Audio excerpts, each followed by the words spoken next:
ถ้าพี่น้องมาแต่ตัดไม้อยู่ใช่เด้บ้านนี่ไปกับผู้ใดเด้นี่อ๋อชิมลงรถบ่ฮักดอกมันหักเฮ็ดได้ค่ะบ่ฮักทำนี้บ่ไม่นี่ไม่ตายแล้วเนาะเห็นบ่ไม่ใช่ธรรมดาไม่อันนี้ธรรมดาจับลงใส่พ่นทางน่ะปาตุมันบ่แม่นนักกว่าฮอดอัน นักพอยังอันเศร้าผู้บ่จักอันนี้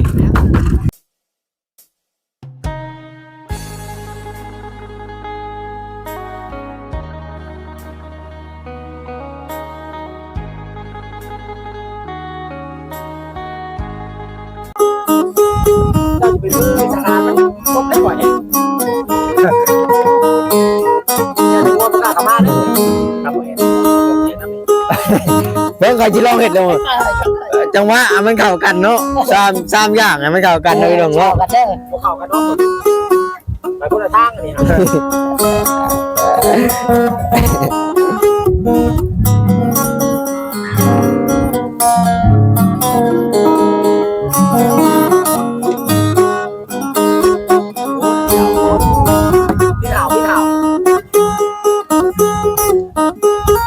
มันถึกก่อนนั้นบ่จ่อยเหมือนดังเลยเถอะ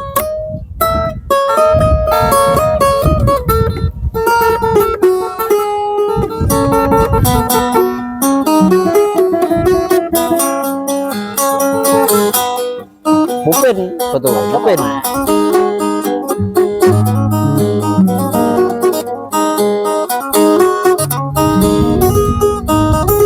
คนบ่ได้เป็นแต่ประตูผู้เดียวก็เป็นบ้านมีแต่ผู้ถูกกล้ามีแต่ตึงชื่อแม่ไปมากหรือพวกตึงกล้าทำมาลักเอาเสื้อของไผ่ดูประตูจากบาทหนึ่งลงไพ่ได้เลยอ้าว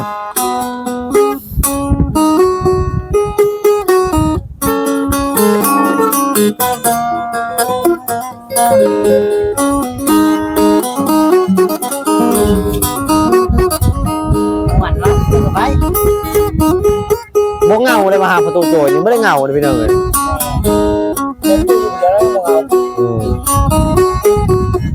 เฮ้ยมันต้องขึ้นมันแท้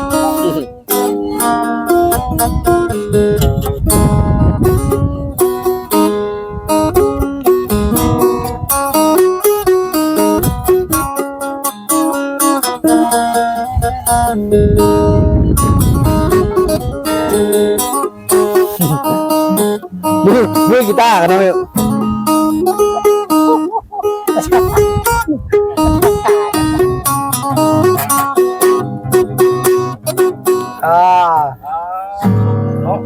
จบเข้ากันคักว่าพี่น้อง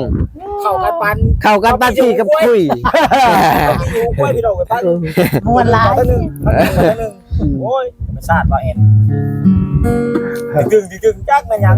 ก็มีผู้เล่าอีกแค่นั้นหรอมันผู้หนึ่งต่อยผู้หนึ่งห้องน่ะจี้เข่ากันอยู่เอาอันน่ะทุกมาบอกอภัยเป็นไงฟ้องบอกเอาทุกมากะทิเติมมันไม่เข้ากันเด้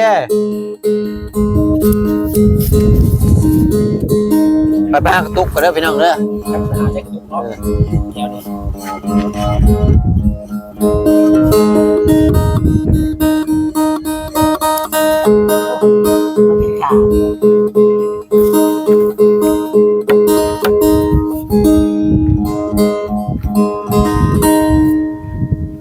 ทำไม่ห้างก็ได้เลยเป็นไม่ห้างโบได้ห้างคือกระท้อนเลยแม่แล้วแม่วะแม่แล้วบ่าวใส่พลมาแต่ใช้นะพี่น้องเขาไทยก็เป็นเก่งแฮงเลยเป้าใส่พลนี่ฮะถ้าพี่น้องมาแต่ตัดไม้อยู่ใช่เด้บ้านนี่ไปกับผู้ใดเด้นี่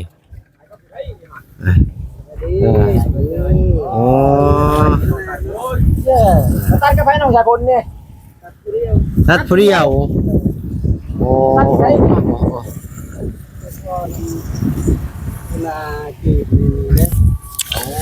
รถไฟชายพล อ๋อรถช่างมันชนก็มีเนาะ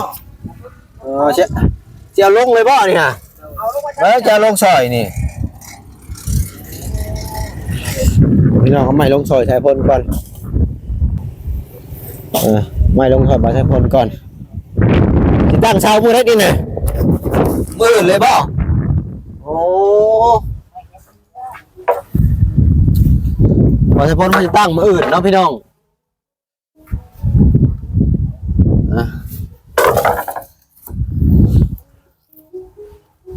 ชิมลงรถบ่ฮักดอกบ่ฮักมันฮักเฮ็ดได้ค่ะ บ่ฮักทำนี้บ่ไม่นี่ไม่ตายแล้วเนาะไม่ใช่ธรรมดาไม่อันนี้นะจะลงสะโพกทางน่ะป้าตุ๊มันบ่แม่นนักกว่าฮอดอันนักกว่ายังอันเซาผู้ประจักษ์อันนี้นักเซาเนาะมันสิมันบ่เนี่ยค่ะบ่เพิ่นเอาคำแมวชื่อใดคำแมวชื่อไม่คำแมวฟังไทยบ่ฮู้ว่าเพิ่นเอิ้นอีหยังแล้วพี่น้องฟังลาวเพิ่นเอิ้นว่าไม่คำแมวไม่คำเสาไม่งูเสาบ่เนาะแบบบ้านนอกบ้านนาเขาจะเอิ้นว่าแบบง่ายๆไม่คำแมวไม่ใช่บางคนเอิ้นไม่ตกใจแต่บางคนเอิ้นไม่คำแมวใช่คนเขามัดไปสิเนาะไม่ย่อนี่ฮะไม่ย่ออันนี้ไม่ทมจะได้บ้านนอกแต่ผลบ้านยังอย่างลงเท้าไม่เหลืองไม่กระเหลืองอันนี้ไม่ยังไม่เชือกอันนี้เบิดบัดนี้เอาไปส่งเพิ่นบ่ไถฟ้าเลยเอาไม่ลงซอยบ่าวไซฝนเพิ่นนะพี่น้อง30,000ก่อนต้องมาส่งนี่อยากไปเลยน้องนี่เด้เช้าหนาสิทองบ่เช้าหน้าเท่าไหร่นา15พอบ่นา13เนาะโอ้น้องพี่น้องสายฝนเพิ่นกับอ๋อรถ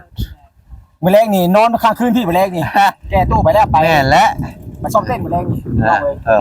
โอ้ขนาดก็ดีเนาะเบิ่งข่อยสิเบิ่งรถนี่ข่อยบ่เคยเห็นรถไปสิจักเทื่อรถสร้างแล้วนี่รถสร้างน่ะกันซ้นกันอย่างเรียบร้อยน้องพี่น้องรักเครือข่ายก็มีเด้อดิรักดูดอากาศโอ้โตรักดูดอากาศมี2ข้างนะพี่น้องตาก็หุงได้บ่เนี่ยโตเบิ่งจะท่อควันมันนี่นะพี่น้องโอ้นี่โอ้พิลึกแห้งอลีเล่นงานบ่นี่เป็นกิโลแกตู้ไว้ไม่กินฮะเพราะอันนั้นเริ่มเงินซอยดองบ่ไปฮับเพิ่นนั่นเด้อเคยไปชมรถไทยอยู่ไสน่ะไกลบ่บ่ได้ไกลเลยคงไปละโอเคได้จิบหับดอกไกลไปเลยสิไปละน้องเบยบ่มาพี่บ่กระทบมื้อนี้เฮ็ดกระต๊อบบ่มื้อนี้ฮะโอ้เฮ็ดได้ใช้น่ะเขาอยู่ฝุ่นบ้านเขาสบายดีโดยสบายดีเพิ่นได้กระต๊อบแล้วบ่บัดนี้น่ะเฮ็ดอยู่บ้านเพิ่นเองแหละซื้อแล้วบ่ใช่พ่นแม่นชุมสิแม่นนะเพิ่นซื้ออยู่ที่ไสน่ะจักซื้อจักเพิ่นขอนำสบ้านบ่ขออยู่ก่อนบ่หน้าบนเก่าเหรอบ่หรือว่าในใช่บนเก่าอยู่คือจานนะมื้อนี้มันสิอยู่ตามหอบม่วงนั่นแหละมื้อนี้ข่อยถือได้ตัดงอมาคือจานอยู่ว่าสิตัดออกยันเราตกขึ้นไปนอนหลายเทื่อหลักตกมาหั่นได้เจ็บนอนข่อยว่าเวลาเฮานอนหลับเนาะเจ็บนอนได้ตกลงมาไผเฮ็ดให้เพิ่นน่ะแท้เพิ่นยังบ่ได้เมื่อบ่คันบ่ล่ะก็พอดเมื่อแล้วอยู่หั่นแหละเราฉันเนี่ย3คนจิตว่ามืออะไรยังอยู่เนาะบ่ได้มือง่ายนอนเผาอยู่หันญาติเราลักขึ้นไปนอนเคยจานอีกสรุปแล้วนี่คืนนี้เขาเอาไปนอนทุกคืนสมบัติพอนะบ่มันนอนในเพลงว่าบ่ขึ้นพี่น้องเขาบ่ลาบ่ฮู้คือกันชุมนุมวิไส บ่แม่น จุดชุมตรงไว้ลำพาย ตั้งไว้ลำถ้วยจุดจุ่มมีใส่แค่อยู่ผู้ เออ ทางเด็ก10ผู้น่ะเหมือนใกล้บ่คนละทางเลยบ่จอย คนละเรื่องนี่ คือมื้อแรกนี่พ่อตู้เพิ่นสิไปงานดองบ่ใช่พ่นบ่ใช่พ่นก็ไปนำบ่ ไป ไป ถึงบ่ได้ใส่คนสิได้เมียน้ำมูลเนาะ อยากได้อยู่บ่ใช่พ่น บ่ยัง อืม บ่ ยังบ่คิดเนาะใส่คนเนาะ เด้อ ไปหาหนังเท่านั้นเลย ถ้าให้มีบ่ดูบ่เช่าก่อนเนาะใช่พ่น คันเอามาได้ก็ย่านบ่กุ้มเขาเนาะกุ้มเขาก็เขาสิบ่อยากอยู่นำเฮาได้ ลงคืนเขามันนะ แพงบ่ขาดอง ก็ดีบ่มีวันออกเลย ขนมแพงบ่อัน แพงบ่ขาดองไทยบ้า ใส่ น คนทั้งนี้ ทำได้น่ะ คันว่า 30 ล้านชาวล้าน เอาในบ้านนี่ก็ดีกว่าเอานอกบ้านขนมซ้ำนี่นะ นอกบ้านหรือว่าในบ้านเองก็เท่ากันหมด ถอกเบิดบ่ แล้วแต่เขาลมกันเนาะอันนะ แล้วแต่ผู้บ่าวผู้สาวร่วมกัน แม่นถ้าลูกเขามาเขาไปขึ้นเอาก็บ่มีวันว่าคือกัน คันคนสองคนมักกันทำบ่ แม่น คนสองคนมากันคือผู้สาวมักเบาใส่คนนี้ผู้สาวมานำเบาใส่คนนี้เว้าล้านหนึงนี่ก็ได้นะเนาะ ได้บ่ บ่ใช่คน ได้แล้วเนาะใช่พ่น จักแล้วยังบ่ฮู้คือกันแหละตัวนี้ก็บ่เคยได้ มานำมานำเฮาเนาะผู้สาวมาเฮาได้ฉาว่า ถ้าไปชูเข้านี่ชาว2-3ล้านนี่ได้อยู่ เนาะ ไปอยู่เฮือนกับเจ้านี่บ่ โดยไปอยู่เฮือน คันว่าเอาเมียมาเฮือนนี่แพงบ่พ่อตู้โอ้ย20ล้านนี่ 20 ล้าน30 ล้าน เอาเงินมาใช้เนาะ อีกเนาะ ตายเกิดจักสิได้หรือบ่13ล้าน บ่เคยได้บายเงิน10ล้านเทื่อน้อยสายพล แม่น โดย แต่เป็นคนล้านหนึงยังบ่ได้จับนะแต่เกิดเป็นคนไอ้เล่ ถ้าเกิดเป็นคนนี่ยังบ่ได้เคยจำเงินฮอดล้านเนาะโอ้ย10ล้าน โดย มันเป็นแนวใดเนาะ ใช่คิดนอนฝันก็ยังบ่พอนะ บ่พอดอก ขนาดนอนฟันยังบ่ฟันใช่ไหม นอนกะเว้นก็ยังบ่ฝันกะคืนก็ยังบ่ฝัน เงียบเลย จะมาเอาเงินให้ประตูเป็นช่วยดอกเนาะพี่น้องเนาะนี่ดอกมือ ตักชาว30นี่เนาะพี่น้อง บ้านตัวนั้นก็เขาบอกเด้ แรงนี่บ่หรือว่ามือ ซ่อมบันชอยเลยมื้อ เพิ่นบอกเจ้าบ่ โดย แต่ก่อนนี่บ่ได้บอกบ่ประตู แต่เก่าบ่ได้บอกเด้สมัยเดี๋ยวนี้ ย่างกายไปก็บ่ปาก แม่น น้ำบ่ บ่เว้านํซ้ำ เขาเห็นน้องชายผลมี เขาเห็นก็ยังขี่รถกายแล้วเดี๋ยวนี้เขาเห็นก็เขาก็จอดเอา โอ้ มันคือได้นี่ที่แต่บ่เห็นบ่ เดี๋ยวจะเห็นจอดเอารถ โดย อันนี้แหละเนาะพี่น้องอยากเบิ่งคนมาเบิ่งตอนนี่แหละเนาะพี่น้องเนาะแต่ก่อนคือตอนที่เฮาบ่มีหยังนี่คนจะคนนำหน้าถือตา แต่พอเจอแล้วเฮามีบนอยู่บนเช้า แม่น เพราะว่าหน้า น้อง ตา พี่น้องแม่นบ่ไหว แม่น ถ้าเฮามีผู้ใดก็อยากเอิ้นพี่เอิ้นน้องเนาะ คันเฮาบ่มีนี่แต่ย่างกายเขาฮอดบ่ปาก แม่ น้ น เขาบอกว่าน้ำซ้ คณะพี่น้องเอง3ปีเป็นผู้อื่นผู้ใด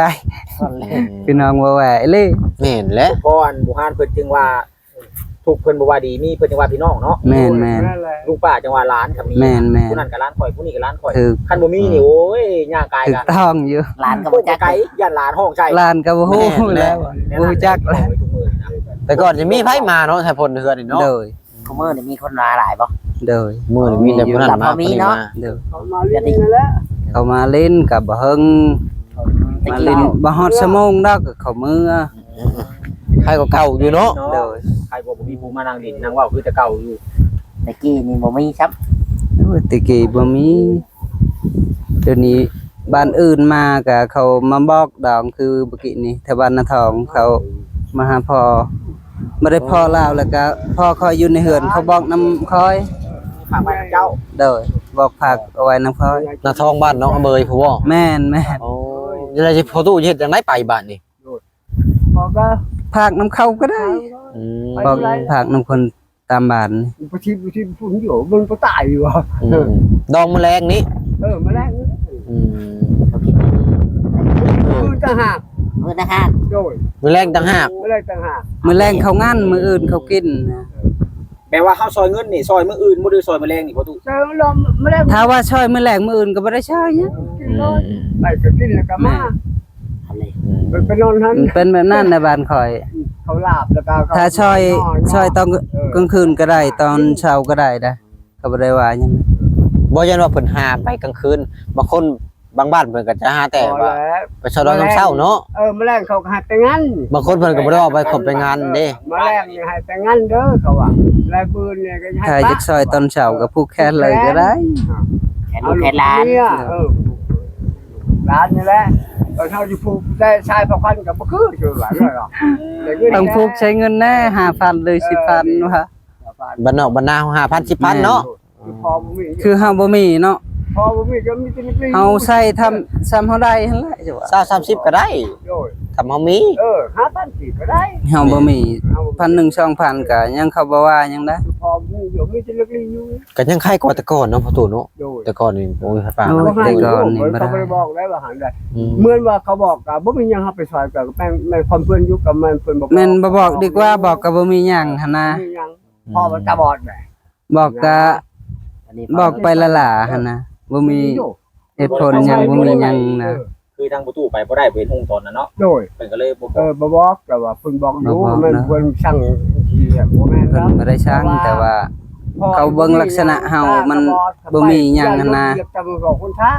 เขาก็เลยบ่บอก มาลำบากอย่างทางไปทางมา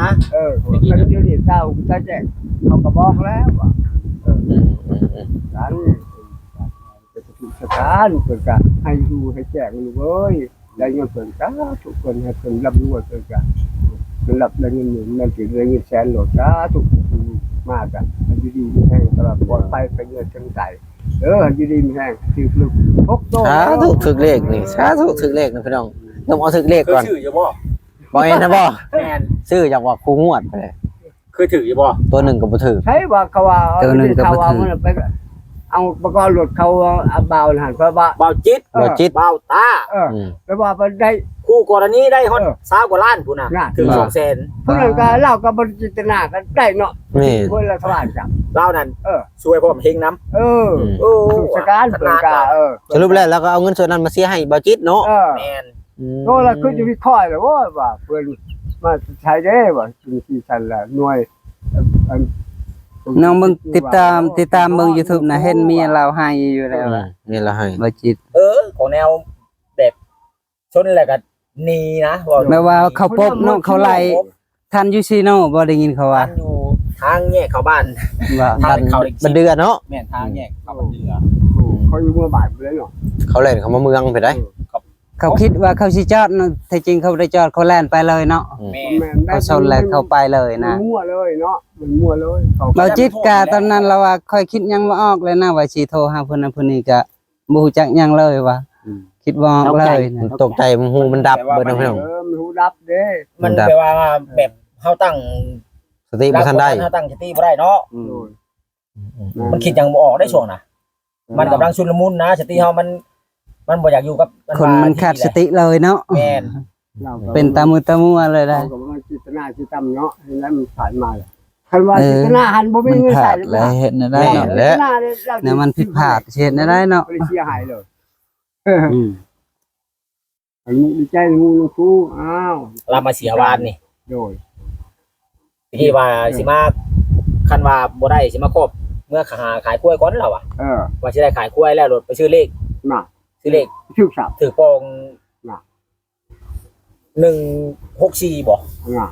200,000จักสิมาจักล้าน มันหน่อยจุบรถเลย 50,000น่ะ4ล้าน อันนี้ ล้าง 200,000 มือกัน จั นะ กล้าน มือ เรา เปื้อน ตรง นี่ เงินเราใส่ 2,000 บาทได้เงิน ยังบ่พอ น้องบ่ที่บอกเมื่อวานนี่ บ่ยังบ่พออ่ะ ยังบ่พอ 2,000 บาท 25,000 บาทเด้ อืม ค่าแบ่งรถบ่ดูขายอย่างนี้แหละ พอนี่แล้วเนาะ แล้วแหละคือเฮานี่ก็ดีคนบ่ซื้อเลขนี่ คนบ่เคยถึกหวยชื่อกับบ่ถึกบ่ค่อยชื่อจากธนาคารกับบ่ถึก บ่กล้าซื้อปองละ1,000กีบ โอเคพี่น้องสำหรับคลิปนี้ก็บ่ได้มีหยังหลายเนาะไปเวียนเอามาอัปเดตทางประตูเพิ่นก่อนเล็กๆน้อยๆนะพี่น้องก่อนสิไปหาน้องอาเบยเพิ่น บ่สิล้างมือนะ น้องเอาเลย มือเปื้อน คลิปนี้ก็ขอจบคลิปก่อนนะพี่น้อง